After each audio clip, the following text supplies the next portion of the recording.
Richard Emmanuel Listès, merci de nous rejoindre cette année aussi, 2021, dans notre studio mobile de ScienceCom. Cette année, vous avez une présentation assez provocatrice par rapport à la communication de la science. Parlez-nous-en brièvement. Oui, un petit peu provocatrice. Ça s'appelle le péché originel climato-quiétiste des sciences expérimentales. Vous voulez que je vous en dise un peu plus, je pense? Oui. Alors, péché originel, tout le monde comprend. Climato-quiétiste, c'est une expression de Bruno Latour qui signifie un petit peu moins que climato-sceptique. Ça désigne en fait les personnes qui se préoccupent peu du climat, de la crise climatique. Et il m'a semblé, parce que j'essaye de comprendre les ressorts, les leviers du climato-scepticisme, il m'a semblé intéressant de comprendre, d'une part, quels étaient les leviers qui faisaient que certains scientifiques, pas tous bien sûr, certains scientifiques étaient climato-sceptiques ou climato-quiétistes. Et d'autre part, il m'a semblé intéressant de voir si dans la science elle-même, enfin une certaine science, justement les sciences expérimentales, il n'y avait pas des caractéristiques qui faisaient que, en germe, il y avait une forme de climato-scepticisme ou climato-quiétisme qui pouvait donc atteindre les scientifiques d'une part, et puis par extension toute la population. Et qu'est-ce que vous avez trouvé?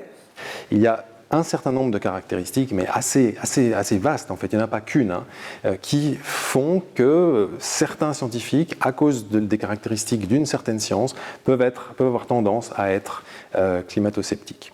Pouvez-vous nous en citer un ou deux? Et alors, par exemple, peut-être la plus simple, évidemment, c'est la vision d'une science héritée du 19e siècle.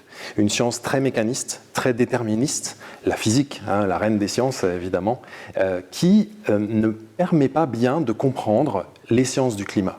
Pourquoi? Parce que les sciences du climat sont des sciences de la complexité, ce ne sont pas des sciences horlogères, ce ne sont pas des sciences déterministes, ce sont des sciences de la modélisation, de la prévision même, de la prospective. Et d'une certaine manière, pour certains scientifiques des sciences dures, les sciences du climat ressemblent un petit peu à des sciences sociales, des sciences molles. Et en plus de ça, elles sont informatisées, elles sont numérisées.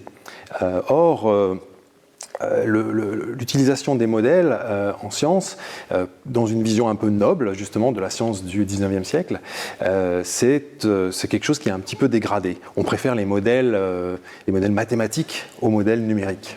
Et quelle implication est-ce que cela a-t-il pour la communication de la science? On a tendance dans la communication scientifique à avoir deux défauts.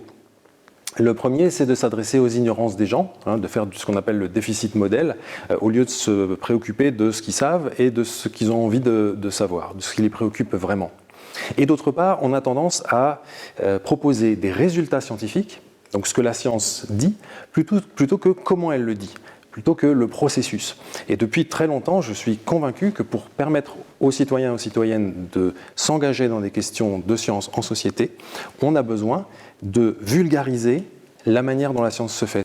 Richard Emmanuel Listès, merci beaucoup de cet entretien. Merci à vous.